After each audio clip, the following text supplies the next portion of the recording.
എറണാകുളം പെരുമ്പാവൂരിൽ ഭാര്യയെ വെട്ടിക്കൊലപ്പെടുത്തി ഭർത്താവ് തൂങ്ങി മരിച്ചു. ഭാര്യ അംബികയെ കൊലപ്പെടുത്തിയ ശേഷം ഭർത്താവ് ചന്ദ്രനാണ് തൂങ്ങി മരിച്ചത്. ആളൊഴിഞ്ഞ പറമ്പിലാണ് ചന്ദ്രനെ മരിച്ച നിലയിൽ കണ്ടത്.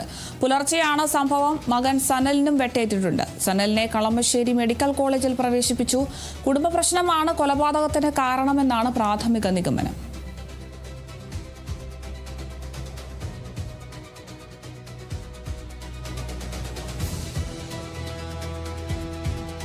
എറണാകുളത്താണ് ഭാര്യയെ വെട്ടിക്കൊലപ്പെടുത്തി ഭർത്താവ് തൂങ്ങി മരിച്ചു എന്ന വാർത്ത ലഭിക്കുന്നത്. എറണാകുളം പെരുമ്പാവൂരിൽ ഭാര്യ അംബികയെ കൊലപ്പെടുത്തിയ ശേഷം ഭർത്താവ് ചന്ദ്രനാണ് തൂങ്ങി മരിച്ചിട്ടുള്ളത്.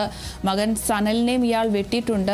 വെട്ടിക്കൊലപ്പെടുത്തിയ ശേഷമാണ് ഇയാൾ സ്വയം ജീവൻ ഒടുക്കിയിട്ടുള്ളത്. ആളൊഴിഞ്ഞ പറമ്പിലാണ് ചന്ദ്രനെ മരിച്ച നിലയിൽ കണ്ടെത്തിയിരിക്കുന്നത്. ഇന്ന് പുലർച്ചെയാണ് ഈ ഒരു സംഭവം ഉണ്ടായിരിക്കുന്നത്. മകൻ സനലിനും വെട്ടേറ്റിട്ടുണ്ട്. സനലിനെ ഇപ്പോൾ കളമശ്ശേരി മെഡിക്കൽ കോളേജ് ആശുപത്രിയിൽ പ്രവേശിപ്പിച്ചിരിക്കുകയാണ്.